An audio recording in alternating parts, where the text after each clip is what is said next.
assim, até para quem ainda não é casado, tá namorando, né? Namoro é um período de teste, de experiência, né? Sim. E é muito sério. A gente vê cada vez mais pessoas desesperadas para não estarem sós, assim, relativizando aquilo que são princípios Topa tudo, né? Bora lá. inegociáveis. Então, assim,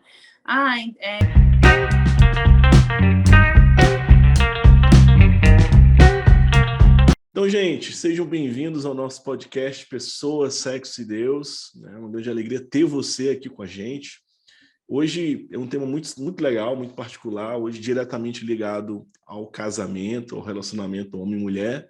Estou aqui com a Tuane, né, direto lá de Brasília, da capital da federação, na capital do Brasil. E aí, Tuane, como é que vai? Como é que estão as coisas? obrigada pelo convite, pela oportunidade de estar aqui contigo. Meu primeiro podcast. É uma alegria poder estar aqui. Um pouquinho de você, do seu trabalho, né? Você trabalha muito com casais. Você apresenta um pouquinho, você tem um bocado de filho, tá aí aberta a ter mais, né? Fala um pouquinho como é que você chegou a esse caminho, a esse trabalho, né? Eu sou a Tuane, então, como você me apresentou, eu sou casada com o Igor, nós somos casados há 10 anos, e nós temos 5 filhas, né, uma escadinha, nossa mais velha é a Giana, que tem 8, a Clarinha, que tem 6, o José, que tem 5, o Joaquim, que tem 3, a Maria, que tem quase 1,5, e estamos aí contando, esperando se Deus vai mandar mais algum ou não, né, mas somos abertos àquilo que é a vontade dele para nós, né, seja se vai ter mais ou se não vai ter mais, né, porque essa é a verdadeira abertura à vida, né. Como é que começou tudo isso?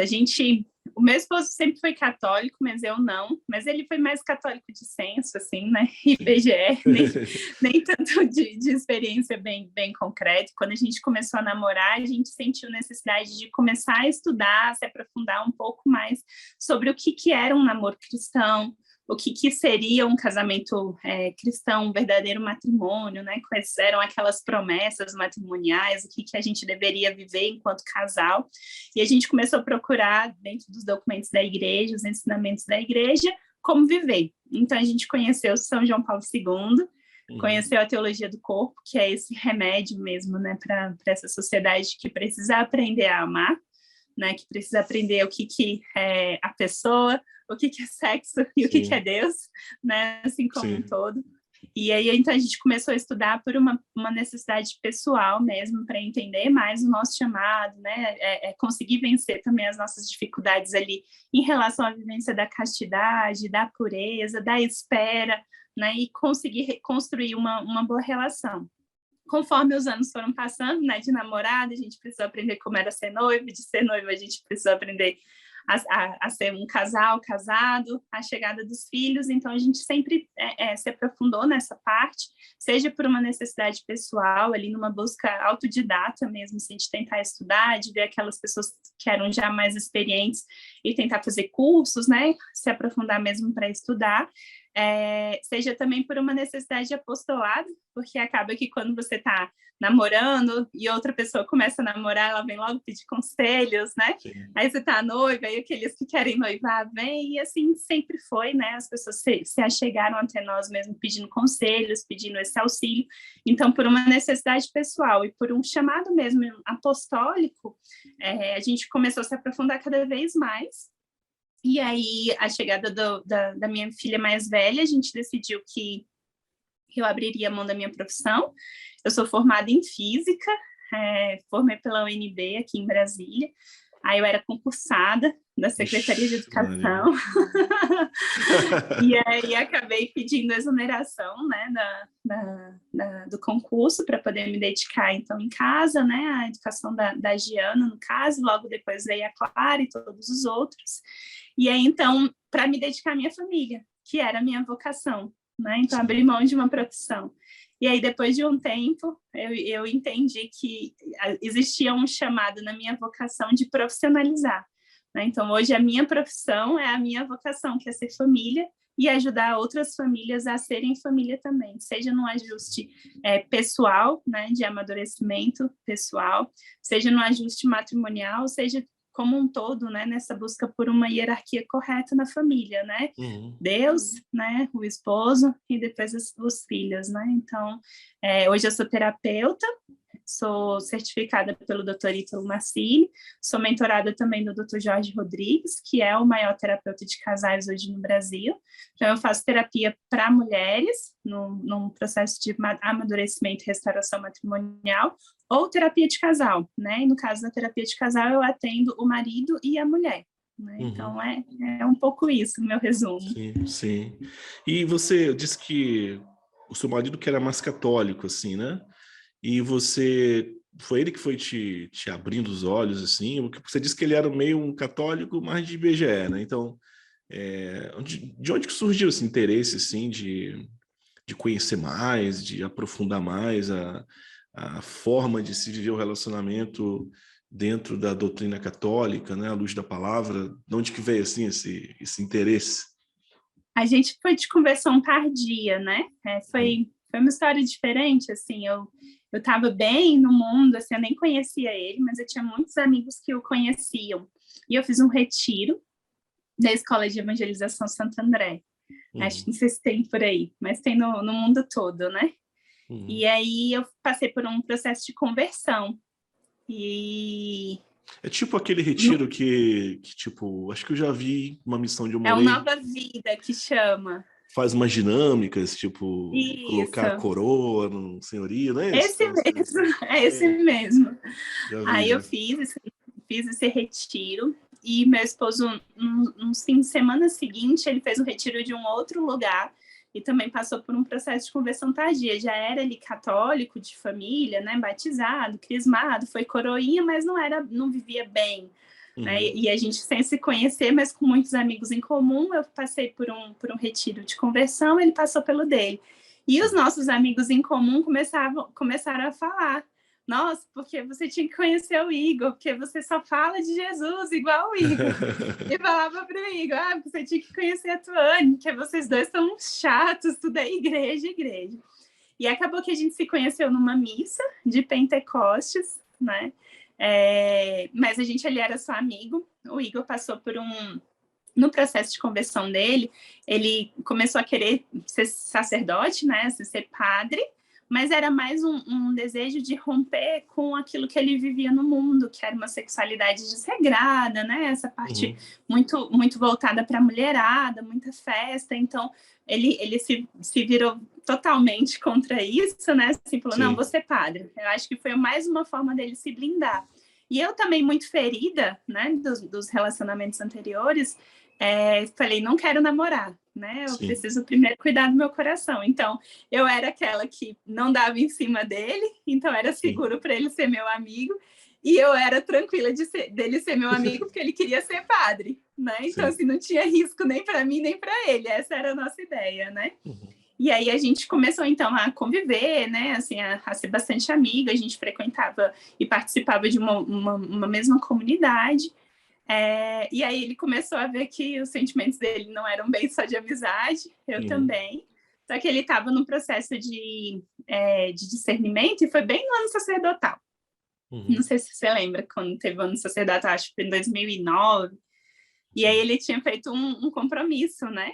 De passar esse ano em discernimento. E eu falei: então vai cuidar do seu discernimento, porque eu tenho meu, eu sei que eu quero casar, né? Não vai ser contigo, então, mas eu sei que eu quero casar.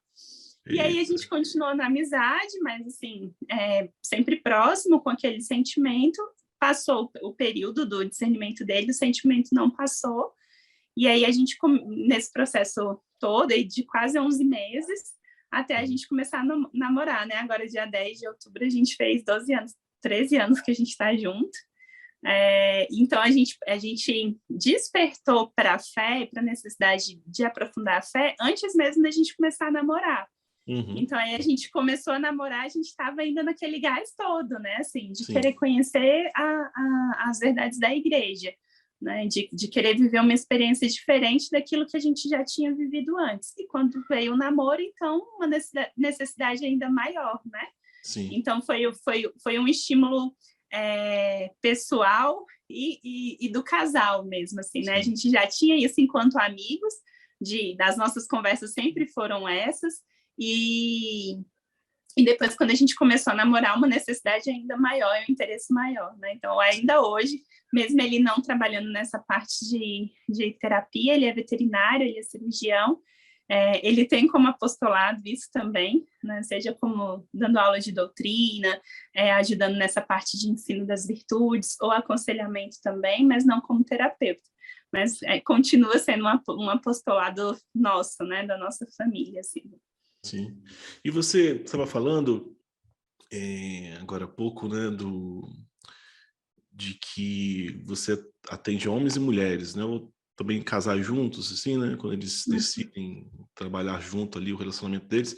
Só uma curiosidade, assim, como é que tem sido a procura hoje? Como é que você tem visto o cenário? Assim, como é que você, como terapeuta, né? Esse tempo que você já trabalha, a maioria são mulheres que te procuram. Muitos casais têm despertado juntos assim para poder crescerem, né, no relacionamento, na qualidade.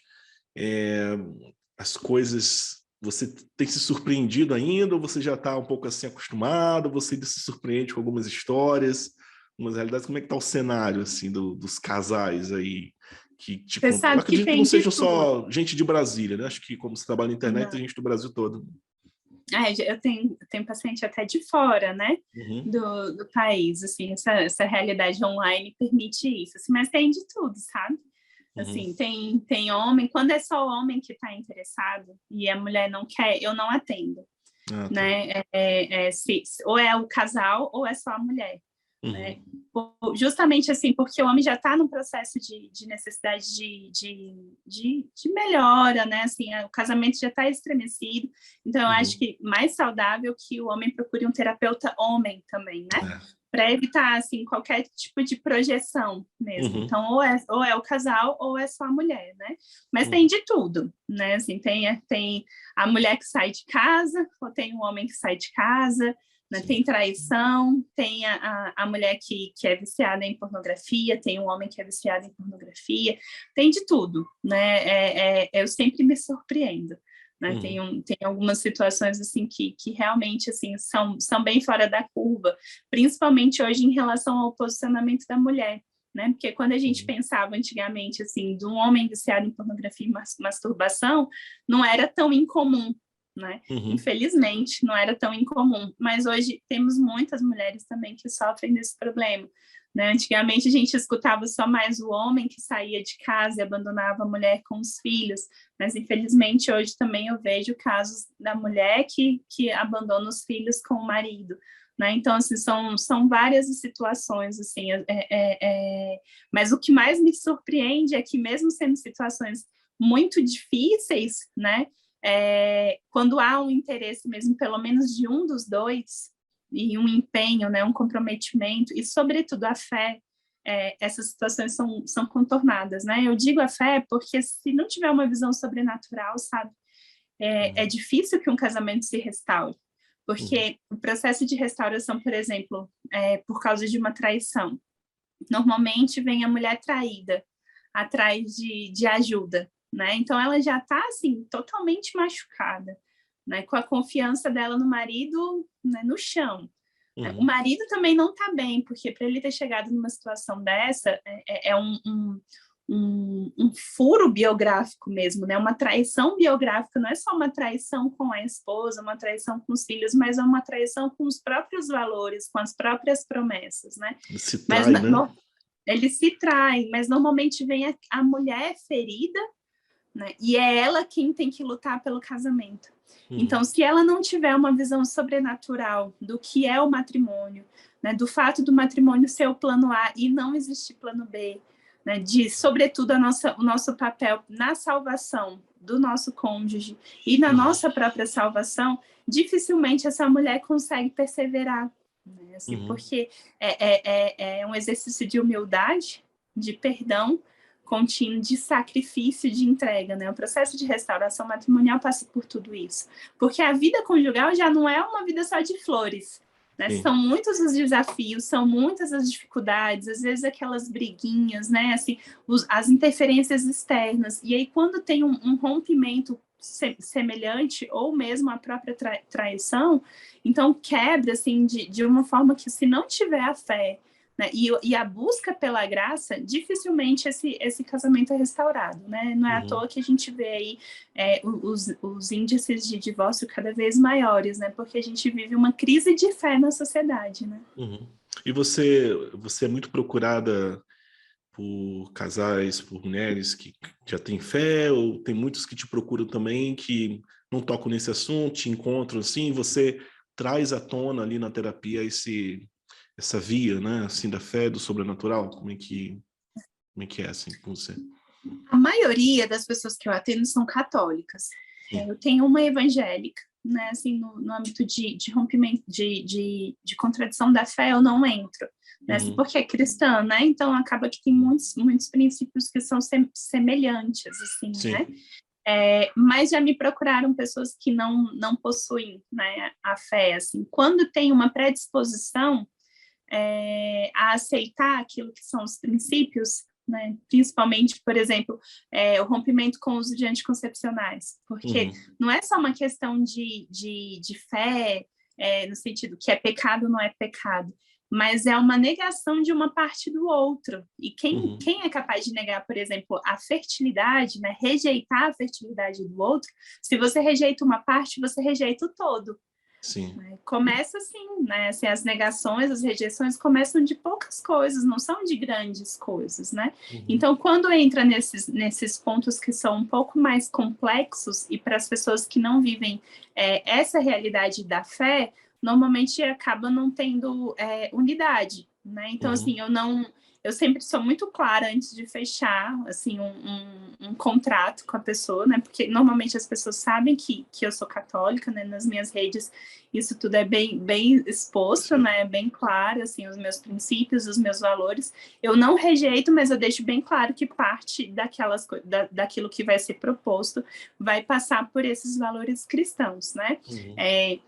Recentemente, uma pessoa me procurou, por exemplo, um assunto voltado à parte da sexualidade, para fazer alguns ajustes em relação à sexualidade com o marido, mas aquilo que ela me pedia era completamente contrário à nossa moral católica, né? Então eu deixei bem claro para ela, olha, esse tipo de situação, assim, eu jamais vou conseguir te apoiar, te ajudar ou mesmo te incentivar. Né, assim, coloquei todos os termos, expliquei que aquilo ali faria mal para ela, inclusive, né, e que o meu auxílio seria contrário àquilo que ela estava me propondo. Né? Ela falou, não, então não é bem isso que eu gostaria. Tudo bem, né, assim, eu não posso obrigá-la, mas eu deixei claro aquilo que a gente trataria, né, eu não posso ir contra os meus valores, os meus princípios, porque, sobretudo, ainda que seja um trabalho, né, ainda que eu receba por conta disso, é antes um apostolado, é antes um interesse meu na salvação das pessoas. Sim. E deixa eu te perguntar, você, antes de até começar nas perguntas que a gente preparou, mas você falou agora há pouco, uma curiosidade, né, que eu fiquei sobre o uso da pornografia, tem um tema que a gente já abordou aqui no canal também, que hoje homens e mulheres, muitas mulheres também vão utilizando, ficando ali viciadas, né, no uso também de pornografia. Mas eu vi até que você respondeu uma pergunta lá nos seus stories, acho que hoje, sobre essa questão de disfunção sexual, né, da parte dos parceiros e tudo. Isso tem sido algo muito corriqueiro, assim, tem acontecido bastante, porque hoje a gente vê uma sociedade muito erotizada, muito preocupada com a atuação ali no ato, né, e pouco se fala do mal, né, que é a pornografia. Então, assim, na prática, né, você como terapeuta tem encontrado muitas situações dessas, assim, muitas dificuldades de casais no ato sexual em si, no ato conjugal? A maioria dos problemas sexuais, assim, que envolvem a parte do homem, o principal é o vício em pornografia e masturbação. Né? E isso é um problema grande, porque assim, na nossa época de jovem, né, o contato com a pornografia era principalmente dos homens, e era por meio daquelas revistas Playboy. Sim. Às vezes que um primo mais velho, um tio, né, o irmão mais velho de um amiguinho da rua que tinha. Então era uma foto, né, então estático, E era aquela coisa escondida que passava por todos os amiguinhos da rua, né? Eu sei disso porque eu tenho um irmão. Sim. Né? Então, irmão, Era primo, eu assim sei mesmo. como que era esse contrabando. Era desse jeito, né? Então, não era uma coisa assim tão contínua, né? Assim, tão fácil acesso. E hoje, por conta do celular na mão de todo mundo, né? Os grupos de WhatsApp, os vídeos, o acesso fácil à internet, a internet de alta velocidade, não são mais revistas, não são mais fotos, são vídeos, né? Então, é um estímulo ainda maior. Então, hoje, há estudos que afirmam que o primeiro contato de meninos com a pornografia tem acontecido por volta dos 4 ou 5 anos de idade, por meio do celular dos pais. Porque, às vezes, está lá um vídeo que o pai recebe num grupo de WhatsApp, e aí fica ali salvo, e a criança que tem o acesso livre ao celular fica só passando o dedinho, de repente se depara com algum vídeo pornográfico, né? E fora todos os estímulos visuais onde você anda na rua, né? Nas propagandas, os próprios brinquedos, né? Assim, as bonequinhas que são já erotizadas, tudo isso. Então, tudo isso já vai estimulando esse desejo sexual. Só que é um desejo sexual irreal, né? Assim, ilusão, virtual. E então, por volta dos 10 anos, essas crianças já estão viciadas, né? Já não é mais um contato, assim, de repente, ao acaso no celular, mas já é um vício mesmo, né? Porque normalmente com 10 anos a criança já tem esse celular. E são anos, né, usando, consumindo a pornografia. E o consumo da pornografia, ele tem um efeito similar ao consumo de drogas, porque ele faz a liberação da dopamina, né? Então, são estímulos dopaminérgicos, né? O que isso significa, né? O que a dopamina faz? Quando você come um chocolate, você tem uma sensação de prazer rápida, né? E aquilo ali te sacia. Na segunda vez que você vai comer aquele chocolate, só um bombom, de repente, não seja suficiente para te causar aquele mesmo estímulo que o bombom anterior tinha causado. Então, você precisa comer um pouquinho a mais. É claro que não é só uma vez, né? Mas várias vezes. Aí a gente come mais chocolate, come mais chocolate. Às vezes, uma pessoa que é adepta a esportes mais radicais, né? Então, assim, que vai escalar uma montanha, escala uma baixinha, mas depois precisa de ser desafiado mais, né? O efeito da pornografia causa algo similar. Então, o jovem tem acesso àquele vídeo. De repente, é um vídeo, aquela pornografia mais suave, né? Assiste algumas vezes e já não vai ter a mesma satisfação, aquele mesmo estímulo, né? Aquela mesma liberação de dopamina. Isso vai piorando cada vez mais. E aí, num vídeo, de repente, são várias mulheres, né? São vários homens, tem todo um envolvimento, tem situações cada vez mais esdrúxulas, e não é possível repetir aquilo no leito conjugal. Sim. Então, acaba que, às vezes, o marido chega ou pedindo coisas muito estranhas para sua mulher, que a mulher não se sujeita, ou então o marido olha para a mulher e não sente desejo. Por quê? Porque ela não é como aquelas mulheres do vídeo, né? E aí ele também está tão estimulado ao estímulo manual, que é muito diferente e é muito mais rápido, que ele também não dá conta. Então ele se vê frustrado, porque a mulher dele não é como a mulher dos vídeos. Até se a mulher do vídeo descesse na frente da televisão, saísse do celular e aparecesse na frente dele, não é a mesma coisa que ele está ali vendo no celular, né, no computador. Sim. Então, ele se frustra com a mulher que não é semelhante, ele se frustra com o estímulo que olho no olho, né, assim, pele a pele não é a mesma coisa.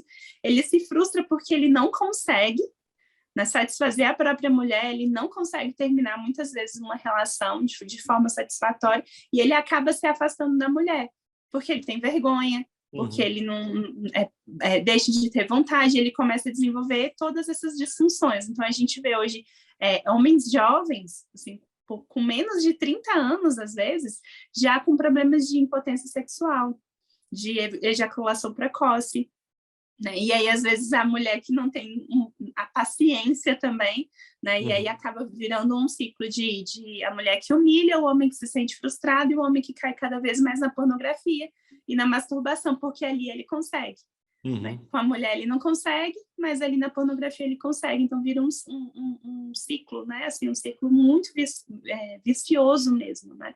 E normalmente é difícil do homem sair disso, porque Sim. talvez você possa confirmar, assim, mas a pornografia é para fazer o homem mais viril. Essa Sim. é a mentira que contaram para todos os homens. Né, que você precisa assistir pornografia, que homem que é homem assiste pornografia, que homem que é homem se masturba, né? Uhum. Então vira uma situação assim, não é possível que isso faz mal. Todo mundo sempre fez, mas faz, né? Eu tenho lives no meu perfil com 2 urologistas, né? O Dr. Andrei Salvioni e o Dr. Diogo Winks, e os 2 falam a mesma coisa, a quantidade de homens novos, assim, com problemas de disfunção que normalmente vão acarretar por causa de problemas de saúde já na terceira idade, né? Mas ali antes dos 30 já estão enfrentando. Tudo consequência do consumo de pornografia.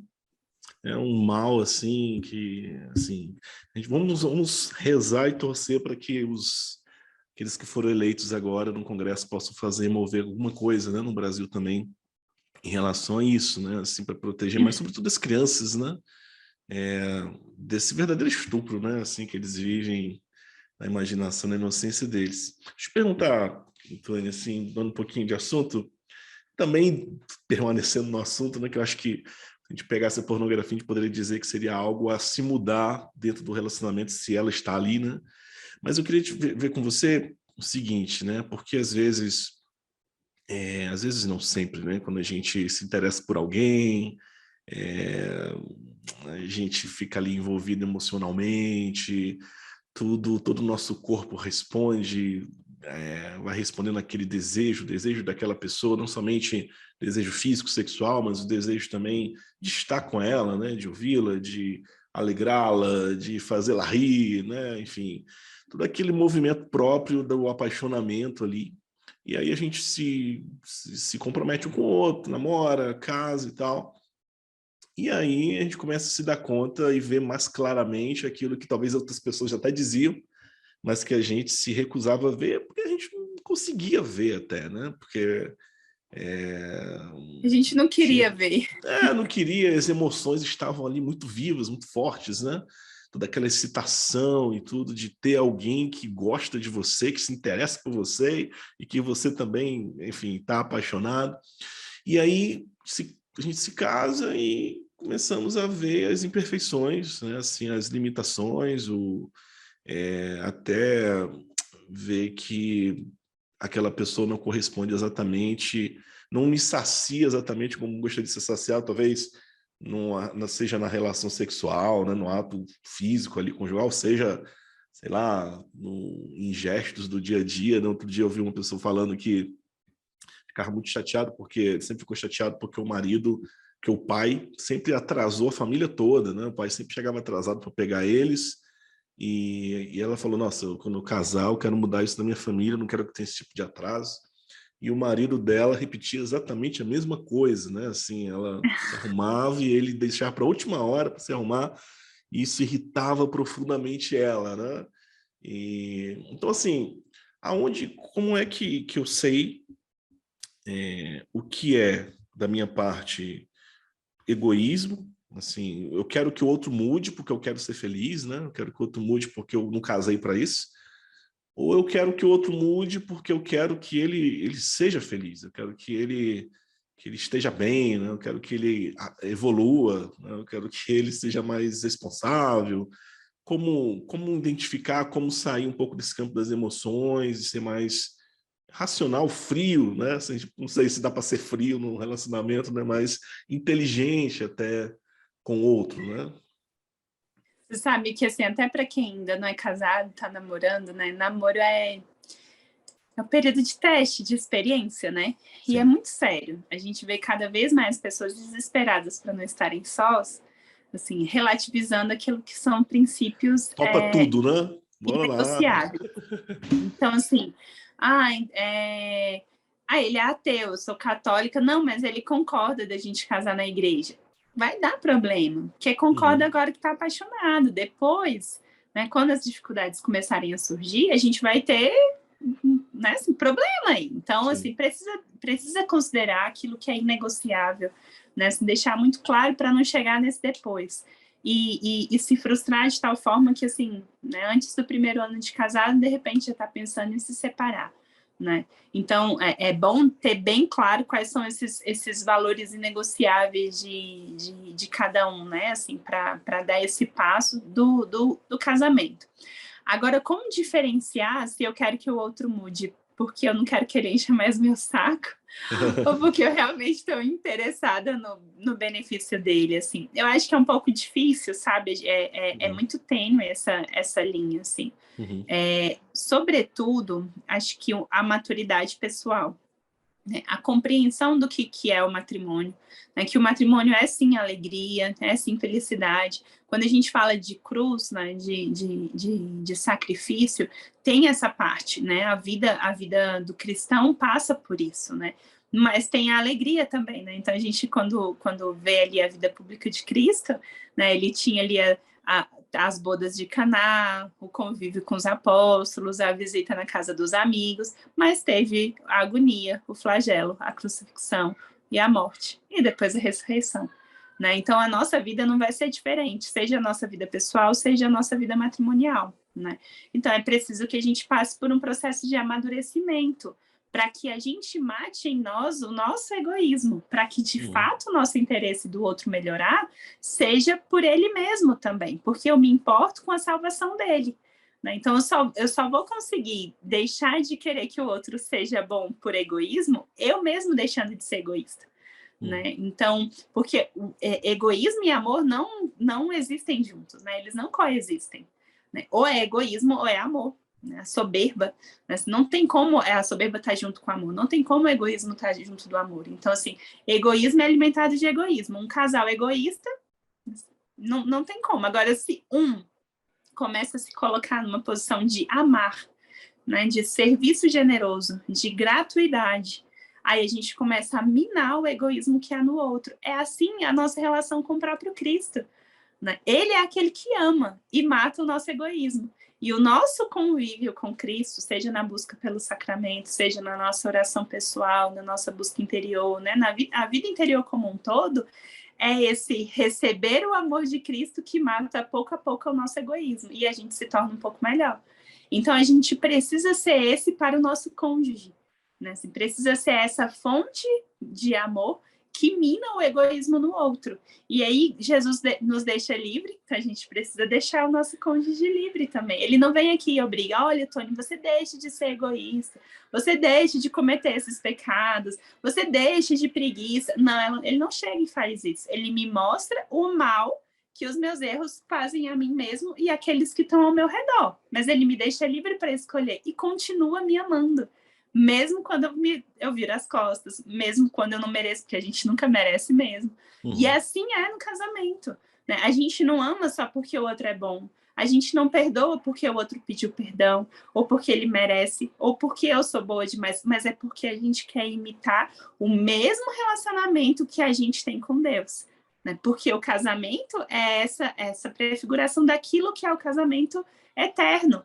Né? Essa união conjugal de marido e mulher é um espelho da união que a gente vai ter com Cristo no fim dos tempos. Então, a gente precisa ser esse Cristo na vida do nosso esposo, na vida da nossa esposa. Com o nosso amor, com o nosso serviço generoso, matar o egoísmo que há no outro. Então, o outro está enchendo meu saco? Serve, ama, perdoa, seja maduro. Né? Assim, aquele bordão do Dr. Ítalo, né? Sirva, seja forte, como que é? Fica forte, sirva e não enche o saco. Tá faltando um agora. Trabalhe, sirva, seja forte e não enche o saco. Se a gente viver essas 4 realidades, ainda que o outro seja imaturo, ainda que o outro esteja me enchendo o saco, né? Assim, ainda que o outro esteja me perturbando, assim, essa minha postura vai fazer minar o egoísmo que há no outro e promovê-lo. Né? Assim, quem convive com uma pessoa mais madura, né, amadurece. Então, quem despertou para o amadurecimento primeiro no casamento precisa carregar essa missão mesmo de ser aquele que puxa o matrimônio para cima, que puxa o casamento para cima. Às vezes o Senhor dá a graça dos dois despertarem juntos, mas às vezes é só um. Seja isso na família, talvez você conheça pessoas assim que um se converteu numa família inteira, e por causa desse que se converteu e passou a servir mais a Deus, buscar mais a Deus, os outros começaram a ir. Assim também é na relação conjugal. Às vezes um desperta para a necessidade de uma vivência diferente. Então que ele caminhe, né? Carregue o outro se for necessário, né? Ame, sirva, que o outro aos poucos vai mudar. Porque, sobretudo, eu quero a salvação do outro. Eu quero, tenho sede, né? Sede de almas, então dai-me almas. E a principal alma que a gente precisa levar para o céu é a do nosso cônjuge. É a nossa, mas a do nosso cônjuge. E às vezes, depois que a gente casa, a gente se preocupa só com a alma dos nossos filhos, né? Deixa o marido para lá, eu vou para o céu com as crianças, mas o marido não, porque eu não aguento ele nem aqui, não vou aguentar lá no céu. E não é essa postura que a gente tem que ter, né? Você falando aí, eu lembrava de São João Paulo II, justamente. Ele, em 1960, ali no Amor e Responsabilidade, ele já trazia a sua visão assim de pessoa, do amor humano, né? E ele fala, entre coisas várias novidades que ele traz ali, ele fala do amor superior, né? O amor esponsal, que é o amor mais alto, né? Que nós podemos ver, porque é justamente o amor que Deus tem, né? Deus, ele tem uma esponsalidade com a humanidade, em tudo se transborda a esponsalidade de Deus, que ele se dá a ele mesmo amando, né? Ele ama se dando.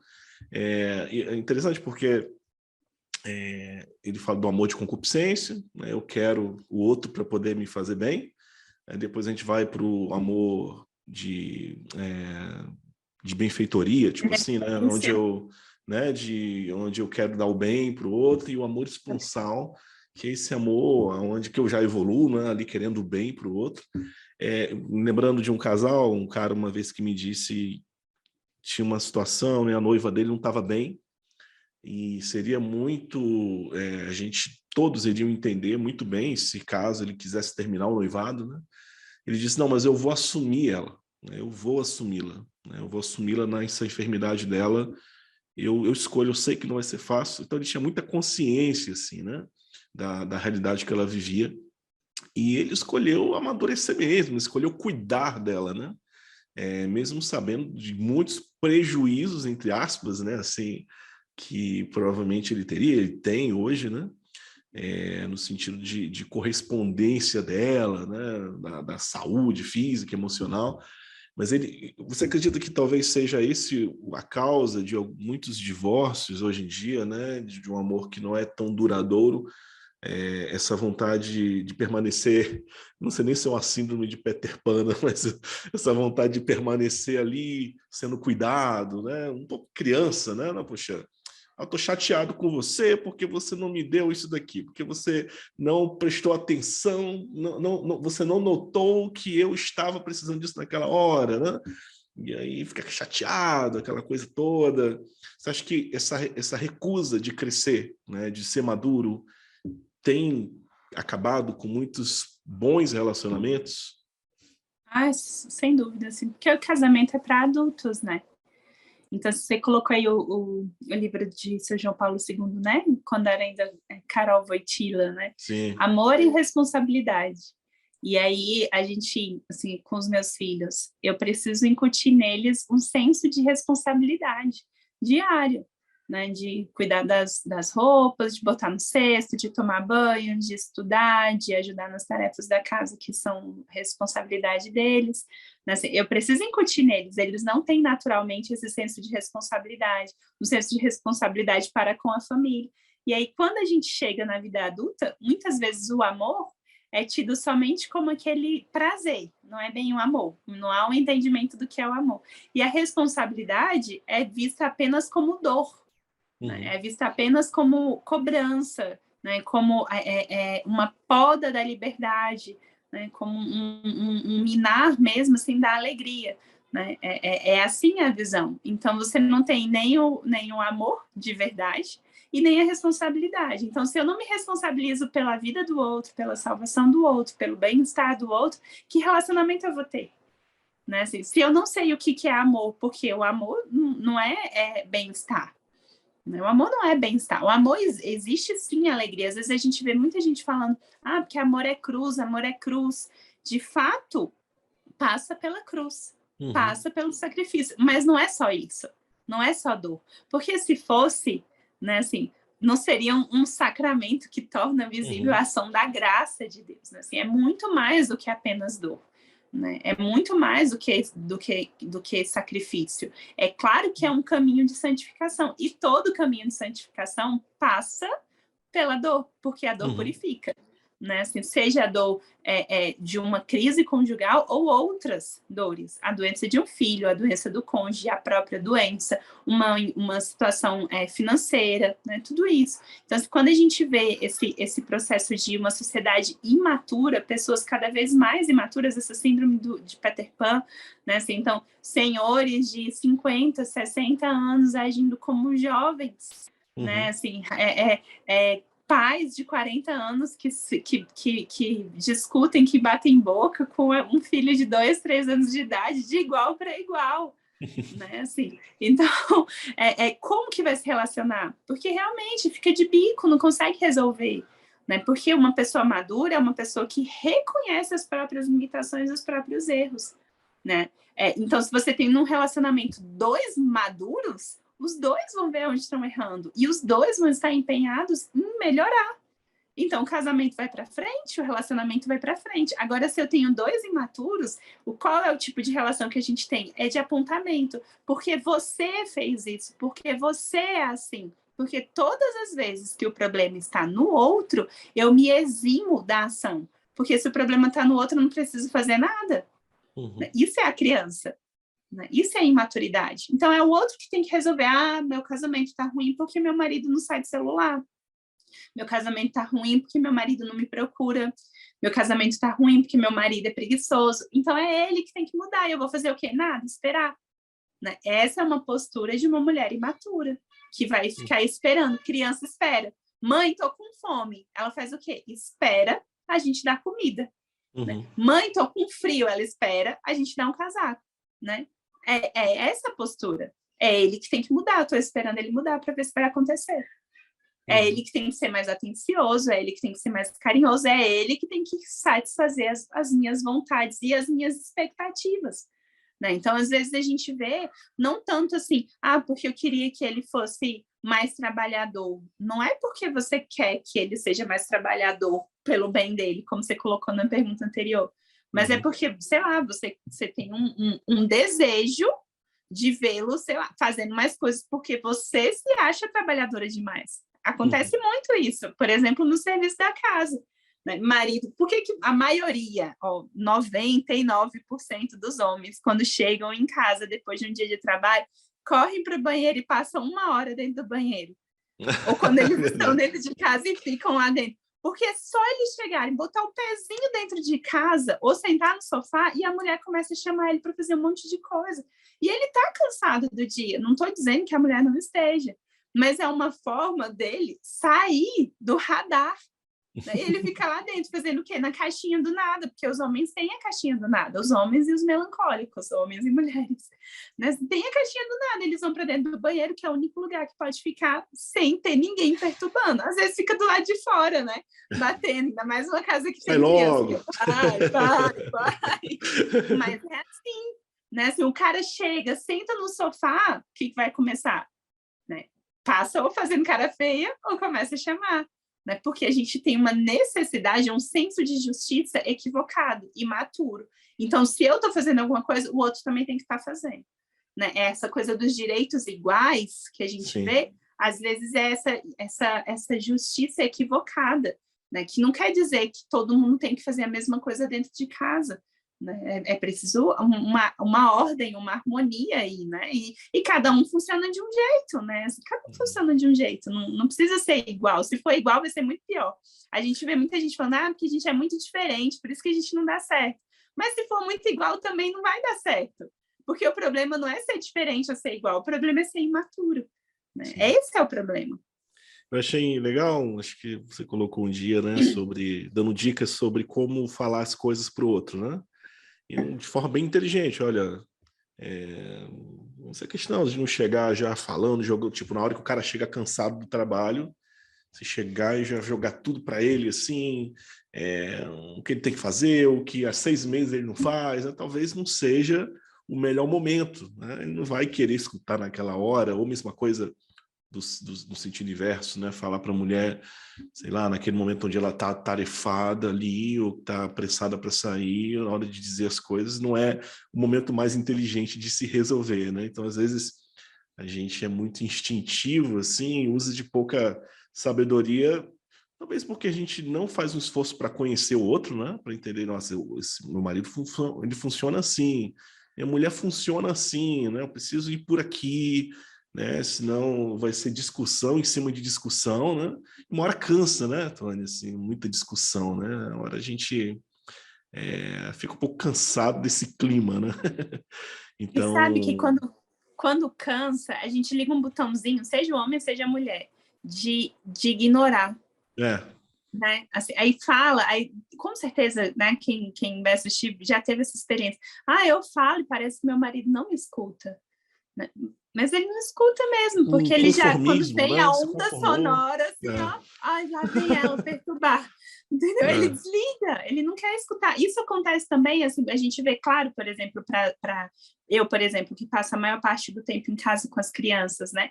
Eles têm um vício da minha voz. Para eles me obedecerem, eu preciso falar mais de uma vez, muitas vezes. Ou então dar uma, né, aquela mudança na voz assim mais rígida para eles. Opa, peraí, a mamãe tá falando. Agora, se meu esposo está em casa, é só uma vez, porque é uma voz diferente, né? É uma entonação diferente, é um som diferente, já chama atenção. E é assim na vida conjugal, né? Vem sempre aquela ladainha de reclamação e exigência. Então, assim, nem escuta, tipo, vira uma musiquinha de fundo, sabe? Aí fica lá na caixinha do nada, pensando em todas as coisas, e aquela musiquinha de fundo que é a reclamação, que é a murmuração, a lamentação da esposa, ou ao contrário, né, no caso do esposo. Fica realmente chato, e acho que esse ponto que você colocou, assim, a gente não tem nem o esforço de conhecer o outro, e nem inteligência. Né? Eu não paro e penso, né? Minha mulher tá lá, morta, exausta, super cansada. Aí eu vou chegar e vou falar de outro filho para ela, ela vai surtar, vai querer me dar um murro. Né? Assim, como assim?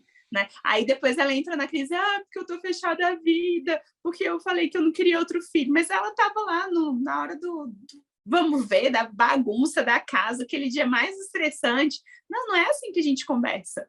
Né? A mesma coisa o marido, né? O marido já está lá assim, o homem ele foi feito para a guerra, né? Simbolicamente assim, né? A construção, a constituição do homem ela é diferente da mulher, né? É óbvio isso. Então todas as vezes que o homem ele é confrontado, ele reage como se ele tivesse chegado para a guerra. Essa é a figura do homem, esse é o papel do homem. E a mulher só trata o homem de que forma? Na porrada, quer chegar assim, né? Enfrentando, falando como que o homem reage na defensiva, ou então partindo para cima. E aqui eu não estou falando de uma violência, mas assim, peraí, né? Estão vindo para cima, tem que atacar também. Essa é a postura. E aí a gente tem um problema. Já a mulher tem aquela capacidade de tudo que pega, transforma, de acolher. Né? De embelezar também, porque a beleza é um traço típico da mulher, não é do homem. O homem pode ser bonito, beleza.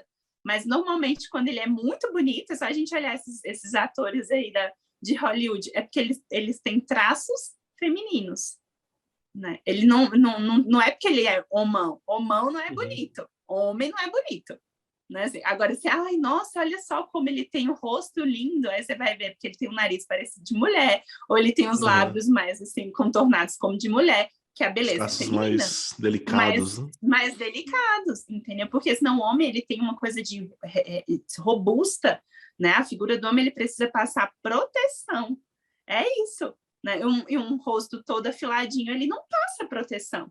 Não é à toa que o homem tem barba, que o homem é, né, mais largo, tem os braços maiores. É justamente porque essa é a imagem que precisa passar. Né? Então, se a gente quer conversar com o homem, se a gente vai para cima dele, né, assim, em ataque ou exigência, ele rebate na defensiva ou no próprio ataque. Então, Tony, para a gente poder ir caminhando para o fim, queria te perguntar, porque assim, a gente está falando aqui de esponsalidade, né, comparando a forma como Deus nos ama, e a gente até falou disso, né? Não quero amadurecer porque tem essa conotação negativa, né? Ter responsabilidade, amadurecer, eu vou perder a juventude, eu vou deixar de ser ousado. Na verdade, não é bem assim, né? E aí, mas por mais que tenha uma rejeição nesse sentido, a gente percebe que as pessoas buscam relacionamentos duradouros, né? Que necessitam desses atributos, né? Digamos assim, de atenção ao outro, morrer para si, né? Viver sacrifícios em vista do outro. Você até falando de cruz, né? Há pouco tempo, eu fiquei pensando aqui, às vezes a gente, quando as pessoas falam de cruz, justamente como você disse, a gente só pensa em dor, né? E quando a gente pensa na cruz de Cristo, né? A gente aprofunda isso, teve a dor, né? Mas tinha uma profunda realização da vocação de Cristo, né? De Salvador, que se realizou ali, porque ele nos amava, né? Então, assim, às vezes, talvez para quem está nos escutando, a gente fala, o amor é cruz, pense que o amor, cruz quer dizer realização, né? Quer dizer ir ao encontro da sua vocação mais profunda também, né? Eu queria perguntar a você, nesse sentido do amor duradouro, né? Parece que todos nós buscamos isso, né? Buscamos alguém para envelhecer do lado, que eles são chamados ali ao matrimônio. Como é que a gente pode viver? Qual é a dica que você dá, assim, para se viver um amor duradouro, né? Os casados, aqueles que estão namorando, como viver, como manter, como viver com qualidade o amor, assim, sei que poderia ter uma conferência aqui que você poderia fazer, né? Mas qual é o fundamento, a essência, assim, né, para se abrir esse amor duradouro? Você colocou aí da cruz, sabe? Do sacrifício. Eu acho que, sobretudo, a compreensão do sacrifício que a gente precisa ter na vida, né? Seja na vida conjugal, seja na vida pessoal, é que morre o nosso egoísmo, né? Morre as nossas deficiências, os nossos problemas, os nossos pecados, os nossos erros. É isso que precisa morrer. Né? Só que morrer isso dói, principalmente quanto mais tempo a gente permanece no erro, parece que o erro vai se entranhando, né? Vai fazendo parte da gente. E aí, por isso que dói tanto romper com isso, né? Deixar de ser mimado, deixar de ser imaturo, deixar de ser egoísta, dói, porque tá morrendo uma parte que não nos pertence, né? Então, para quem se assusta com a cruz, é compreender que o que vai morrer na cruz, assim, não é que a gente vai morrer de forma que a gente precisa sofrer, mas é que vai morrer aquilo que precisa morrer em nós mesmos, para nos tornar dignos, né, daquilo que é a vida em abundância, a vida eterna e a nossa própria realização vocacional, né? Então, acho que o que fazer para ter um relacionamento duradouro, assim, por que a gente tem esse desejo? Porque a gente tem um desejo de céu, né? E o céu é eterno. Então, justamente porque o casamento é esse espelho daquele casamento que vai ser para sempre, a gente tem esse desejo de que seja para sempre aqui no campo terreno, né? Assim, enquanto há vida, né? Então, acho que uma coisa é que não exista plano B, porque quando você entra num casamento já dentro da possibilidade de que isso acabe, você já rachou, né? Mais ou menos assim, olha, Igor, eu vou te casar, né? Que é o nome do meu esposo. A gente vai se casar, mas eu vou te amar só por 10 anos. Depois de 10 anos, você vai começar ali a ficar um pouco mais chato, né? Mais velho e tal, então eu não vou mais te amar. Então é só 10 anos, tem data de validade. Ele não vai querer entrar nessa comigo. Assim, um Né? parênteses, eu estava ouvindo outro dia, não sei onde que eu estava, se estava no ônibus, no Uber, o cara estava ouvindo Roupa Nova, né? E aí ele tinha uma música do Roupa Nova super romântico, né? E aí tinha uma música que falava que um amor é como canção, tem início, meio e fim, né? Assim, e é preciso aprender a começar de novo, né? Enfim, eu não sei que fim é esse que eles estão falando na canção, não sei se é a morte, né? Que separou, pode ser também, ou se é o fim, porque eu quis terminar como você está falando aí, né? É o eterno enquanto dure, né? Então não é eterno, né? Não é por aí, assim, precisa ser para sempre, né? Um para sempre até o último dia da nossa vida. Então não tem plano B, eu preciso fazer dar certo. Maturidade, né? Buscar o próprio amadurecimento, sabe? O melhor de si, porque é mais ou menos assim, no processo de restauração, por exemplo, eu preciso mudar, eu preciso transformar, enxergar aquilo que eu fiz de errado até agora e começar a fazer diferente. Ai, não deu certo. Deu. Pelo menos um dos dois vai se salvar. A pessoa que buscou a restauração, porque ela buscou ser melhor. A gente não tira a liberdade do outro. E pode acontecer, né? Assim, ainda não tive nenhum caso desse jeito, mas pode acontecer do marido não voltar, por exemplo. Mas a mulher chega no final desse processo, assim, transformada, santificada também. Né? Então, esse entendimento de que a gente não pode desistir. Né? Não desiste porque a gente não desiste da gente. Né? E o outro é parte de nós, porque pelo sacramento do matrimônio já não somos dois, mas um só. Então, assim como eu não desisto de mim, não desisto da minha salvação, não desisto da minha vida, eu não posso desistir do outro, da salvação do outro. Né? Então, a maturidade vai me permitir permanecer lutando, vai me permitir olhar para o outro com um olhar de pureza. Né? Por isso que a gente fala de castidade. Porque se eu não tenho um olhar de pureza, eu só olho os defeitos do outro. É um olhar de pureza que me permite ver, ainda que o outro tenha muitos defeitos, aquilo que ele tem de bom, aquilo que ele tem de qualidade. E focar nisso que é bom. Ah, meu marido é preguiçoso, mas ele é um bom pai. Então a gente olha para aquilo que ele é bom. Né? E só um olhar de pureza permite um olhar que está distorcido, ele só vê os problemas, né? Ele não presta, ele não vê mais nada do que é bom, né? Então, um olhar de pureza, amadurecimento, né? Saber que o casamento é para sempre, que não tem plano B. Acho que isso são alguns pontos, né? Mas, sobretudo, a visão sobrenatural da vida. Se não for mediante a fé, né? Tudo isso acaba, né? Tudo isso rui. Né? A gente precisa dessa fé sobrenatural mesmo, dessa visão de eternidade, para que realmente o casamento seja duradouro, porque só vislumbrando o eterno é que a gente consegue viver, né, com essa mesma expectativa, essa vida terrena. Né? Santa Diana fala, né, de se viver bem a minha vocação aqui na Terra, depende a minha felicidade terrena e eterna. Né? Então, eu preciso viver bem o meu chamado, como mãe, como mulher, como esposa, como homem, como pai, como esposo, porque a minha felicidade aqui, dentro dos meus deveres de Estado, depende disso, e a minha felicidade eterna também depende disso. Né? Então, é o cumprimento diário das nossas obrigações mediante a fé e mediante a maturidade. Acho que é isso, resumindo. Sim, maravilha. E, enfim, quero te agradecer muito, Tony, pela sua disponibilidade, né, pela sua partilha também de bens, né, os bens intelectuais, experiência testemunhal também que você foi dando aqui. Parabéns também por ter escolhido a tua vocação, assim, né, por ter usado isso como parâmetro e não simplesmente uma realização. Tenho certeza que não foi fácil também. Você passou um concurso, então teve todo o empenho, sacrifício para chegar onde você chegou profissionalmente. E porque é algo tão maluco, né, e louco hoje escolher isso, né, assim, ser mãe. Nossa, mas por que você escolheu ser mãe? Você não botou uma babá ali, né, para cuidar dos seus filhos, né? Por que todo esse empenho?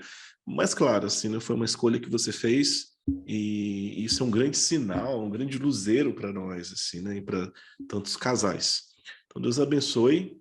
E até um próximo encontro, né? A gente conversou aqui, a gente poderia ter aprofundado, feito um episódio só sobre um dos temas que nós falamos aqui, né? Mas foi muito bom a nossa conversa aqui, nosso papo. E é isso aí. Muito obrigado, hein? Obrigada, querido. Tuas ordens à disposição lá no meu Instagram também, para quem ainda não me segue, depois ir lá conhecer o meu perfil, né? Receber um pouquinho dos conselhos, né? Assistir as lives que tem lá também. Estou à disposição, depois a gente pode aprofundar, sim, algum desses temas. Show de bola. Muito obrigado, Tuane. E obrigado a você que nos acompanhou até aqui. Lembrando que você pode compartilhar, pode curtir esse conteúdo. E se você não segue ainda aqui o Pessoa Sexo e Deus aqui no Instagram, você pode seguir também no YouTube, nas outras plataformas, tá aí seguindo e estar sempre atento aos novos conteúdos que vão entrando. Deus abençoe.